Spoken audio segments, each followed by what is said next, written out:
क्यों रमजान के महीने में ये चीजें खाना हराम माना जाता है और अगर इसे खा लिया तो क्या होगा। दोस्तों, रमजान का महीना बस आने वाला है जिसका हर मुसलमान को बेसब्री से इंतजार रहता है। लेकिन इस दौरान कुछ मुसलमान ना चाहते हुए भी ऐसी गलतियां कर बैठते हैं जो उन्हें रमजान के महीने में कभी नहीं करनी चाहिए। इसीलिए हमारी ये वीडियो हर मुसलमान जरूर देखे, जहां हम आपको कुछ ऐसे फूड आइटम्स के बारे में बताने जा रहे हैं जिसे रमजान के महीने में खाना बहुत ही महंगा साबित हो सकता है। अब वो चीजें क्या है और उन्हें क्यों नहीं खाना चाहिए, इसके बारे में जानने के लिए बिल्कुल आखिर तक बने रहिए। तो चलिए बात करते हैं फैटी फूड्स के बारे में। दोस्तों, बेशक रमजान के महीने में हेल्दी फैट लेना बहुत ही ज्यादा जरूरी है जिसकी वजह से एनर्जी मिलती है। लेकिन अगर आपके खाने में तेल मसाले की मात्रा ज्यादा है तो उसकी वजह से जबरदस्ती का फैट आपकी बॉडी में जाता है, जिस कारण कोलेस्ट्रॉल और ब्लड प्रेशर जैसी समस्याएं देखने को मिलती है। यहाँ तक कि ज्यादा फैटी चीज खाने से आर्टरीज और ब्लड वेसल में भी तकलीफें शुरू हो जाती है, जो कि कहीं से भी सही नहीं है। इसी वजह से अगर आप रमजान के महीने में पूरा दिन भूखे हैं तो शाम के समय कुछ अच्छा जरूर खाएं, लेकिन ये ध्यान रखें कि उसमें ज्यादा फैटी चीजें ना हो, वरना लेने के देने पड़ जाएंगे।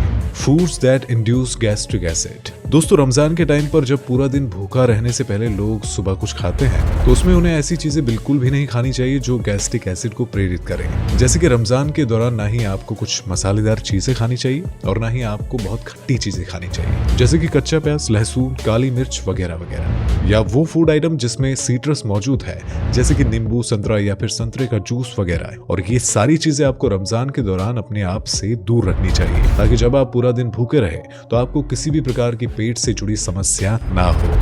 Fry foods. जी हाँ दोस्तों, आपको पता ही होगा कि हम इसके बारे में बात जरूर करने वाले हैं, क्योंकि तली भुनी चीजें इंसान को अपने नॉर्मल डेज में भी ज्यादा नहीं खानी चाहिए। तो फिर रमजान के मुश्किल दिनों को तो छोड़ ही दीजिए। हाँ, हम बात कर रहे हैं कि रमजान के टाइम पर कई सारे मुसलमानों को ज्यादातर समोसे, पूरी जैसी चीजें ही पसंद आती है और इन चीजों को खाना भी चाहिए, लेकिन उनकी एक लिमिट जरूर सेट करनी चाहिए। क्योंकि अगर आप पूरा दिन भूखे रहने के बाद या फिर पूरा दिन भूखे रहने से पहले तला हुआ भुना हुआ खा लेंगे तो बहुत बड़ी दिक्कत हो सकती है। और ये हम नहीं कह रहे हैं, बल्कि एक BBC रिपोर्ट में बताया गया है कि जब खाना फ्राई कर दिया जाता है तो वो नॉर्मल खाने के मुकाबले बहुत ही ज्यादा हैवी हो जाता है, जिसकी वजह से ब्लड प्रेशर से लेकर दिल से जुड़ी हुई बीमारियों की संभावनाएं बढ़ जाती है।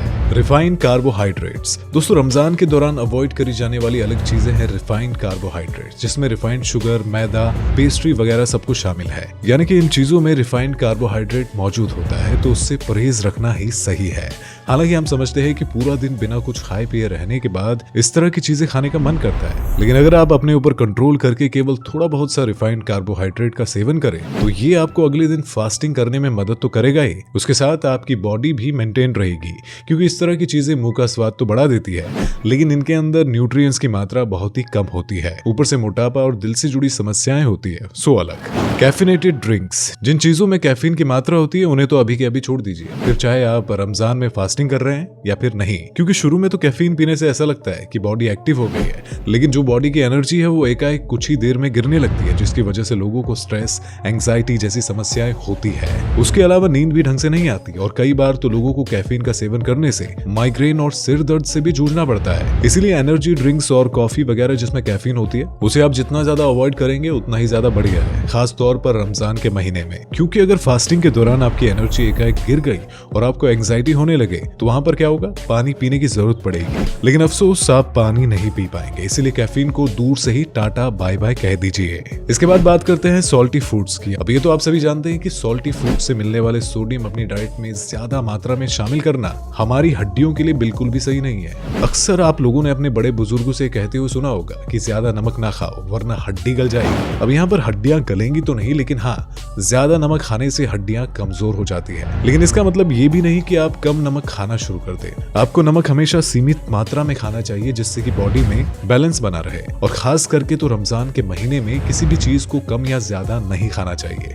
इसलिए चिप्स और अचार वगैरह जिसमें नमक ज्यादा होता है उसे रमजान के टाइम पर खाना अवॉइड करें। क्योंकि दोस्तों, ज्यादा नमक खाने से ब्लड प्रेशर तो बढ़ता ही है और साथ ही साथ पेट का कैंसर होने की संभावनाएं भी बढ़ जाती है। आगे बढ़ते हैं foods with lots of sugar. अब दोस्तों, अगर आप हमसे पूछे तो पर्सनली हमें मीठी चीजें बहुत पसंद है, लेकिन रमजान के टाइम पर इनसे थोड़ी दूरी बनाकर रखना ही अच्छा होता है। क्योंकि इस टाइम पर ज्यादा मीठा खाना आपकी हेल्थ पर काफी बुरा असर डालता है और ज्यादा मीठी चीजें जैसे कि चॉकलेट या फिर मिठाई वगैरह वजन को बहुत ही तेजी से बढ़ाने का काम करते हैं। क्योंकि जब आप पूरा दिन फास्टिंग करके कुछ खाते हैं तो बॉडी पर उसका असर तेजी से पड़ता है। हालांकि नॉर्मल दिनों में जब आप शुगर खाते हैं और उसके कुछ देर बाद दूसरी चीजें खा लेते हैं तो जो शुगर का जो असर है वो थोड़ा बहुत ही सही लेकिन कम होने लगता है। लेकिन पूरा दिन फास्ट करने के बाद हाई शुगर लेना बहुत ही खतरनाक है। कई सारी वेबसाइट्स में ये भी मेंशन किया गया है कि अधिक मात्रा में रेगुलर बेसिस पर शुगर या फिर उससे बनी चीजों का सेवन करने से मोटापा तो बढ़ता ही है, उसके साथ ही हार्ट डिजीज भी होने की संभावनाएं कई गुना बढ़ जाती है। अब तो आप समझ ही गए होंगे कि आपको रमजान के दरमियान किन किन चीजों से दूरी बनाकर रखनी है। बाकी आपका इस वीडियो के बारे में क्या कहना है कमेंट में जरूर बताएं और इसी तरह की वीडियोस को देखते रहने के लिए चैनल को फटाफट से सब्सक्राइब कर दे। धन्यवाद। दोस्तों, आपको स्क्रीन पर 2 और वीडियोस दिखाई दे रही हैं, जिसे देखने के लिए स्क्रीन पर क्लिक करें।